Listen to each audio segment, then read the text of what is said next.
So here we are for another edition of Motivation and Money. It's been a little while. With me, Mark Terrell, and my co-host Fanny Snaith. How are you today, Fanny? I am so good. Just come back from 3 weeks holiday, so I'm very, very, very happy. Yeah, you've been on a bit of an adventure, haven't you? It's only 3 weeks. You've been. Do you want to tell us a little bit about what you've been up to? I have just been to the United States of America, which is fun. Spent most of my time I spent all of my time in New York State, apart from a couple of days in Canada when I went to see Niagara Falls. Um, just such an interesting place. Yeah, sounds it. Really, and so going from the power of Niagara Falls to the power of New York, Manhattan, and then taking steps in between, going through the Mm, States, such fascinating things, and spending Halloween in New York, which was okay. Well, eye-opening. I know they do. I mean, we're catching up a bit with Halloween. I remember going to America sort of decades ago and couldn't believe how big that Halloween was. But Yeah, I think we're almost getting to that, that almost to their level where we're sort of celebrating Halloween as much as we do with other things. I absolutely hate it. Yes. I got Yeah. no, no, no, no. For me. It's like how to how to teach your child how to get diabetes in one easy lesson, and Okay. I think it should be banned. Or the other way is, teaching them to threaten somebody, and if you don't do as I say, then I'm going to do something nasty. But you know what? You So, know what? You're not actually correct on that, because this was the thing. So I right. wanted to experience a Halloween in New York. So I as they were literally queuing up to the front door to come to my friend's house, Mhm. and they go trick or treat, and I say, okay, so what happens if I say trick? Yeah. And they said a number, and I chose sort of young teenage girls to ask this. Hmm. I said, so what happens if I say trick? She goes, oh, we have to give you all our candy. And I went, all right then, trick. And they handed it over. And I was like, are you serious? Are you serious? Are you seriously telling me that you are actually now handing over all of your candy? And they went, yeah. I mean, clearly I didn't keep it, but that's what happened. Wow. And yes, apparently they will throw eggs at your window if you're not in and all that kind of stuff and blah, blah, blah, blah. But I actually found it to be not what it seemed. But what I Okay. did see that it seemed is that a lot of people were eating a lot of sugar quite Yeah. unnecessarily. Yeah. Well, that's the thing, isn't it? We had a tub of chocolates that gradually got given away over the evening. So it's just the way it is, isn't it? I don't think there's much harm in it, really, to be honest, as long as it's sort of managed with adults. We don't want it to get nasty, but it's a bit of fun. That's the end of the day, isn't it? So that's fabulous. I've had a week away, but doing something which is very what I needed, and that was just sitting by a pool and having the all-inclusive experience of just getting up and eating and then going back to my place. But in How that time, I didn't waste all that time. I read this book, and that's why we are talking about the topic today. This is a book by Morgan Housel. He previously wrote a book about the psychology of money, and so Fanny, you're well aware of his work, and I know Mhm, you're a bit of a fan. But mhm. it got me interested in that the the sort of topic of the book really is about where we're always looking for things that are going to change, but actually maybe we should spend more time actually realizing there's certain things that are always going to be always going to, or they're never going to change. They're the things that we can almost rely on happening. So Hmm. let's give you an example of that. Yeah, because And I again, haven't read the book. no, but there's concepts in here which are, it's not complicated. It's actually things that we should all bear in mind. So I'm going to give an example with regards to the stock market. Dive So, in. so the stock market is, as we know, we want it to grow, don't we? And we want it to see a steady growth. Hmm. But if that was always the case, if that was always the situation that we could always guarantee that the stock market is going up, that would not be healthy because all people what would happen is everyone just pour more and more money in it, and it becomes what we actually find happens on a fairly regular basis is that it has a correction, has a a downturn because of you know stock market becomes overinflated in prices because there's too much money in the system, so it has to have a correction. So we can always, one of the things is that we can guarantee that's going to happen because that's just the natural flow. And it's not that we should not invest in the stock market because that happens. It's about realizing that it's part of the journey. And if we're going to be investing in the stock market, we've just got to accept it happens now and again and not to panic ourselves into, oh my God, the stock market's crashed. I need to get my money out. Sometimes you need to have that long-term perspective because ultimately that's when it works for you. So there's an introduction, which is obviously right up your street, Fanny, because obviously the work you do with money. So I'd be interested on your perspective on what I've just said. Well, I think, yeah. So, over the long term,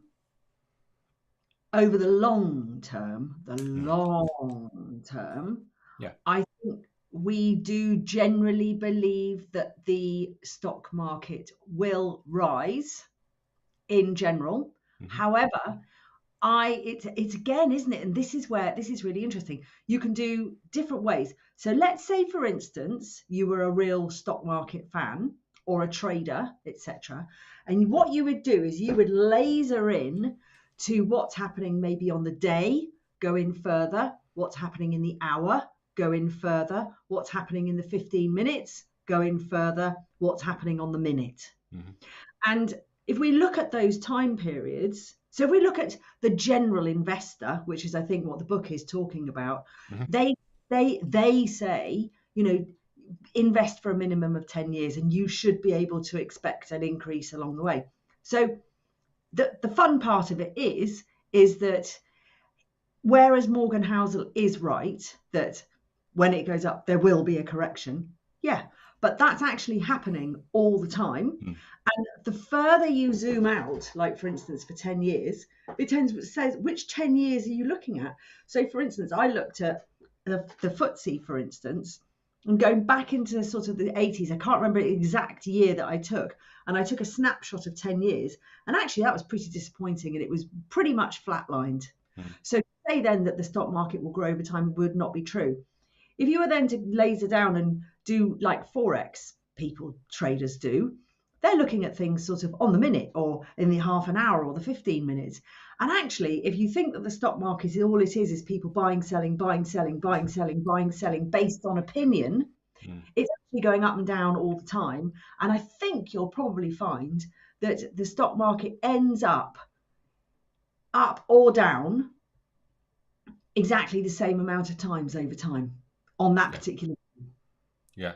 That's a good way of looking at it because, like I say, the stock market is bouncing up and down all the time. It's not it's just a thing that's just gradually growing up. So it's one of those things, and it's the same now as it always has been. It's never going to change. That's the sort of concept. Same as it ever was. Hey, who's that? David Byrne. Same as it ever was. Indeed. That's the song, isn't it? Oh yes. I'm trying to think of the band. Heads. Talking Heads, of course. Yeah. So we get the principle here is the things that we can basically bet that will never change. So another thing to think about, which is one of the topics, and we're not going to go through obviously all the topics in the book. I recommend you reading the book for that. But so just another one that's interesting is that do you want someone else's life? So for instance, the reason why we're looking at this is that people might look at, for instance, someone like Elon Musk and say, oh, God, I'd love to have what he's got, his wealth and blah, blah, blah. But the question is, would you like everything that is about him as the person? Because let's remember here, the only reason why he's successful in, whatever success means, it's because he is the person he is and he's done the things he's done. And you can't have just the good bits. You've got to be the whole person. So when you think about someone and you look at someone and you'll sort of put them on a pedestal as to that person's amazing, the question you should ask is, do you want the whole of their life, or is it just the good bits you want? And isn't that true about, that's what we tend to do, is look at the good bits and forget about the things that they've had to do or the things that aren't quite so savoury. Yeah? which is why comparisonitis sucks. Exactly. And also, the other part of it is that, I mean, if you wanted to just transport your whole self into Elon Musk's complete, total, and utter capacity in the universe, one, obviously that's impossible. But the thing is, this is where it comes down to karma. We've all got our own karma. We've all got our own path. We've all got our own thing. So yeah, you've got it. Yeah, I mean, I don't know. Have you ever worked with somebody who you thought is amazing, and you go, "Oh my God, I'm so excited to work with this person, or follow this person, or whatever." Yeah. And the more that you get to know them, you start to see that, I mean, who knows? Maybe the Queen didn't flush the toilet. We can't go down that route. She's not here to defend herself, but who knows? What Yes. And this is the thing. It's like I mean, for me, when I read Michelle Obama's book, and I love Yes, Barack I've read both Obama. the books. Yeah.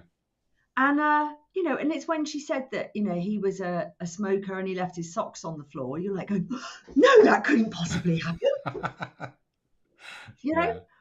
this is it. We're all human, right?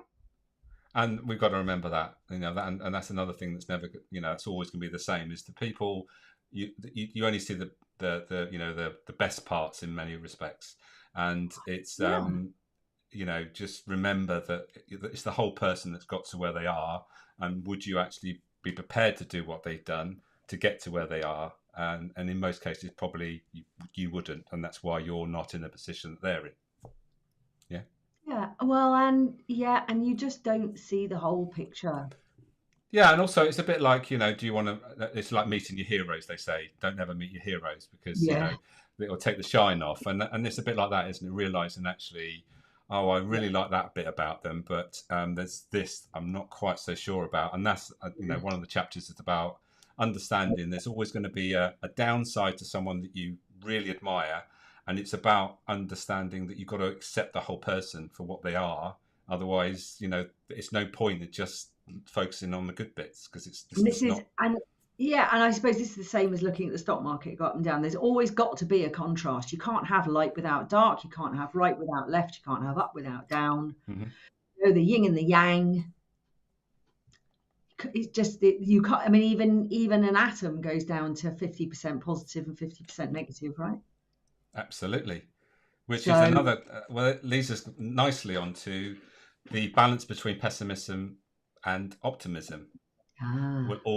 We've got to always remember that we've got to use both, because if we're always optimistic, then that's going to lead us down a path of making rash decisions. We need to have a balance between optimism and pessimism, and when pessimism is more about checking things and making sure you're doing your due diligence, that's where that pessimism is. Oh, hang on, is this really true? Is this what I'm maybe, let's say an investment, is this investment really what I'm seeing, or do I need to do a bit of checking to make sure that it's all set up right and the person's running it is legitimate and all that sort of stuff. So having a balance of those two all the time with regards to investing is a good thing to have. And if we don't have them, and it's a bit like what I talk about with regards to leadership, you've got to have a balance between challenge and support. It's about having a balance, and if you're always challenging people and not supporting them, then that's not going to be good, and vice versa if you support them and don't challenge. So it's the thing here to remember is that you've got to have a balance in life, and that's how you progress. And if you get too top heavy on one, it tends to be when you get caught out.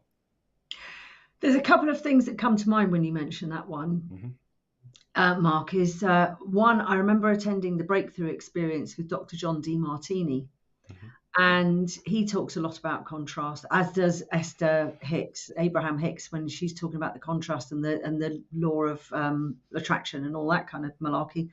And he remembers that, he was like, you've always got to put a positive spin on things. And he suddenly came across the realization that actually I don't feel like this all the time. And I'm supposed to go out onto this stage and be this great positive person and do all this sort of amazing thing. But I think, and he came to a point where he just said, I've got to come to the truth of my realization. is that that is not always true. Mm-hmm. So is it correct for me to portray this amazing, positive, optimistic side of things? Or do I try and present the balance? And now he very much presents the contrast and the balance. And he talks about looking up to people and looking down on people. And if you look down on somebody, there are going to be some redeeming features that are going to bring them up. And if you look up to somebody, there are going to be some detrimental features that are going to bring them down, that to balance them out. And at the end, we're going to find the balance. And I think that one of a really good point about this is social media, in the fact that so much of the time, I mean, I know that there's a lot of negative stuff on social media, but because I don't follow that and I don't watch it, I don't tend to see it, which makes me very happy. But I also have to be very aware that everybody's, oh my God, I've had an amazing week. I've won this. Oh, I've achieved this. I've done that. I've done this. That's not all the balanced story either. Mm. So as a numerological life path of an 8, now that we've talked about numerology before, which is like the study of the numbers, where each number between the numbers of 0 and 9 have a meaning, and 8 is all actually about balance, 2 circles, one on top of another. Mm-hmm. So I focus a lot on balance. Doesn't mean, I think I'm not going to say I've mastered it, but I'm certainly very well aware of it. And it questions me sometimes, the positive psychology crew. Right.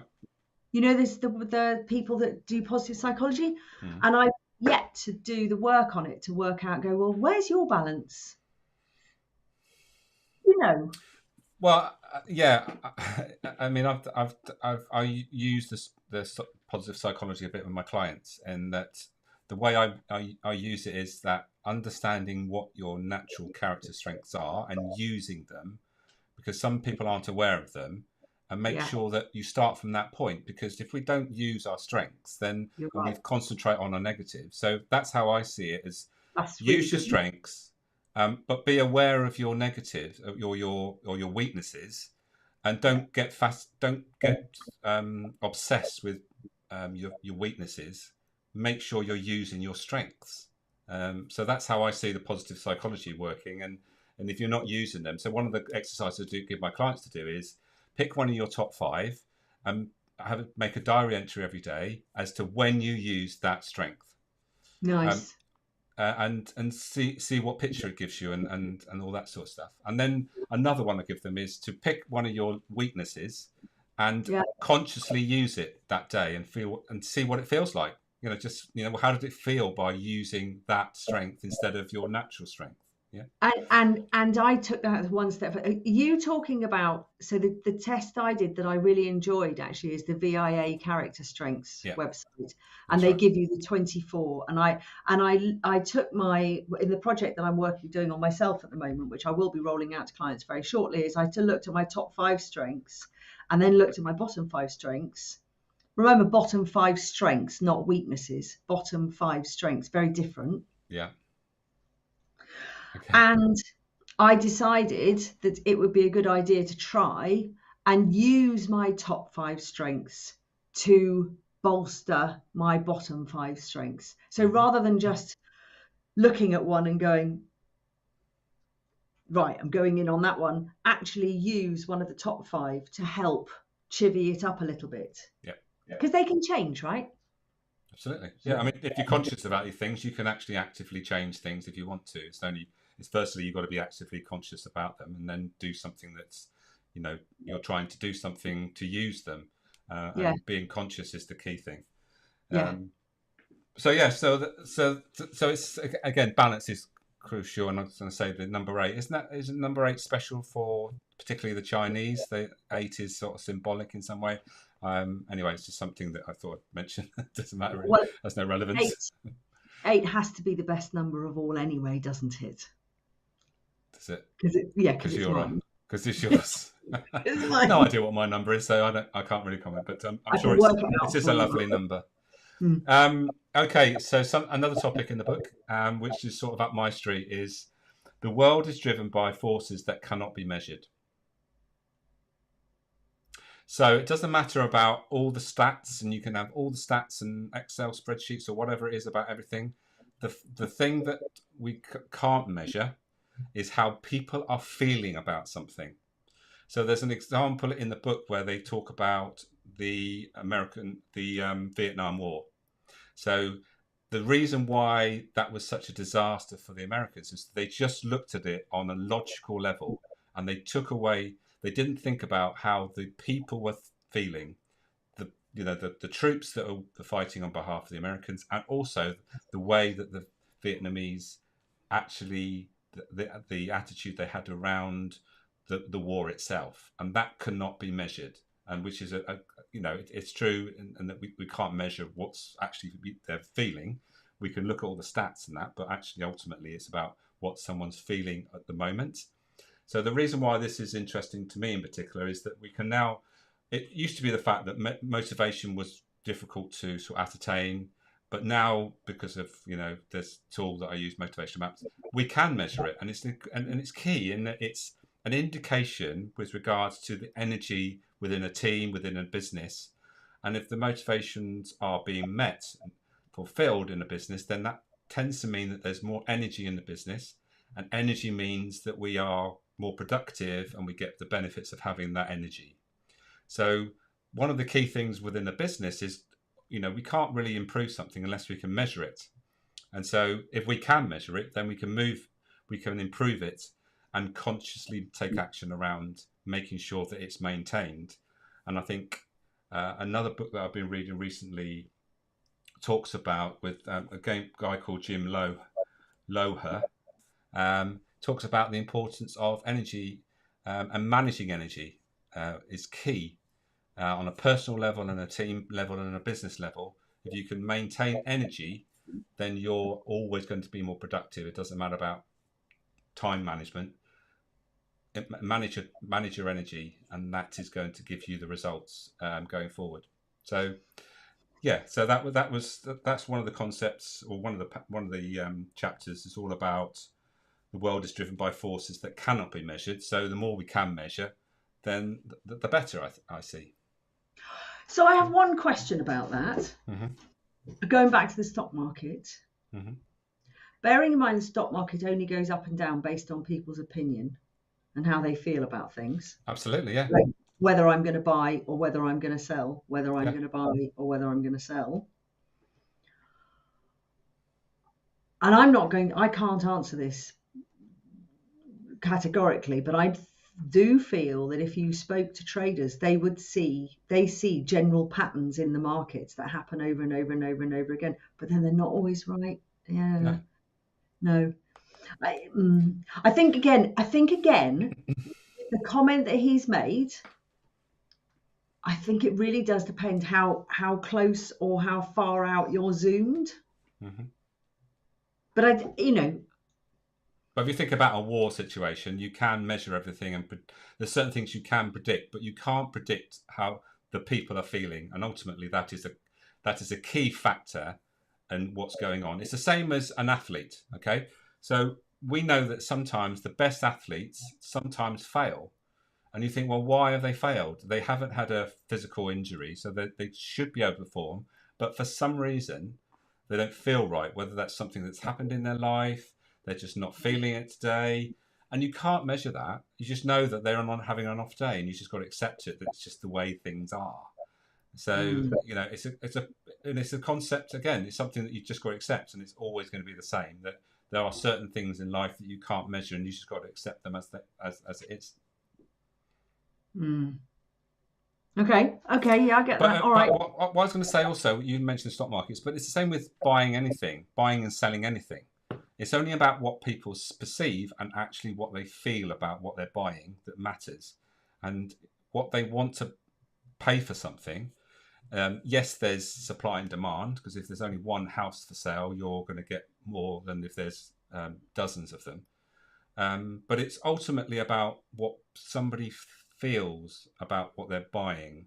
And if they desperately feel that they want this house, they're going to buy, they want to pay more for it, because they're almost like emotionally attached. So transactions are interesting with regards to human emotions. So do I make it really complicated if I say though that there are powers that be like Cambridge Analytica and social media and media in general, radio, newspapers, TV, that Hmm. can actually very competently drive people into a feeling?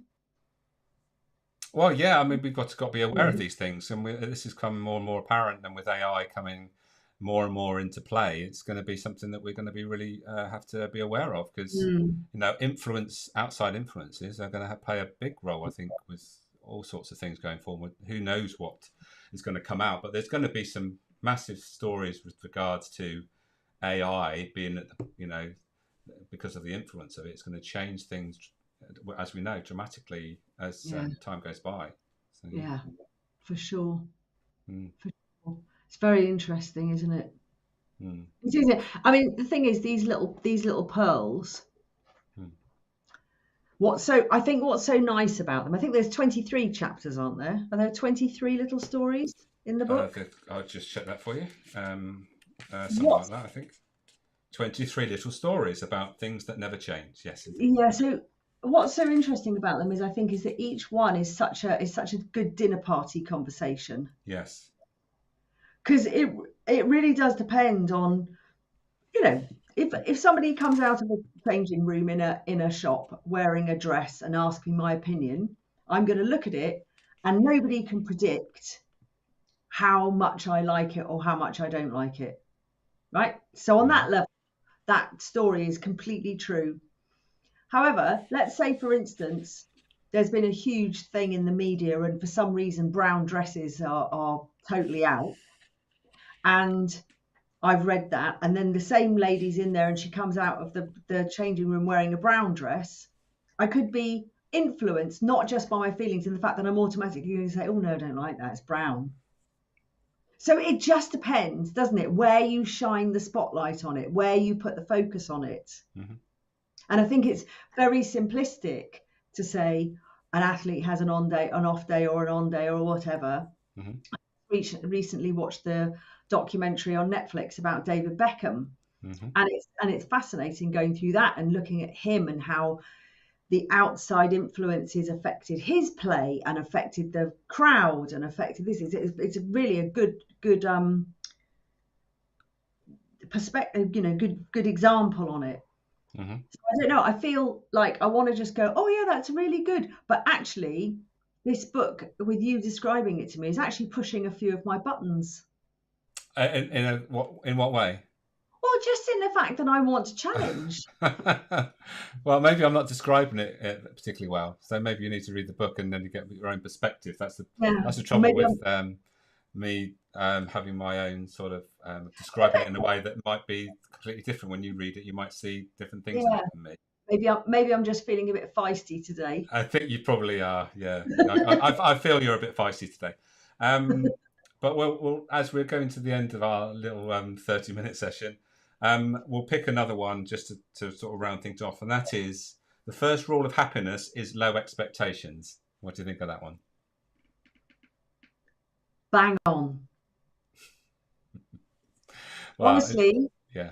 because it's down to gratitude, isn't it? It's Mhm. down to actually realizing that in order to be happy, all you have to do is just be. That's right. Accept what you've already And got I and not be striving for things that maybe isn't your time to have, or it's not.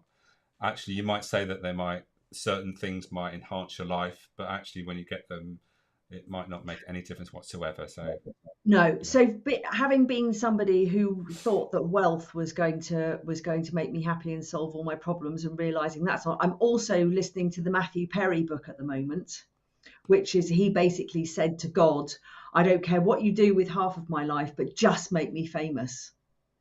Yeah. And when he did get famous, it just didn't solve the problems at all. So, and I'm having been somebody who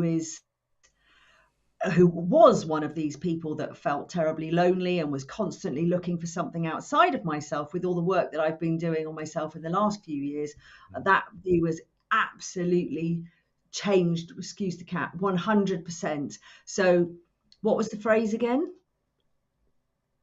The phrase was first rule of happiness is low expectations. Yeah, I would even say no expectation. Yeah.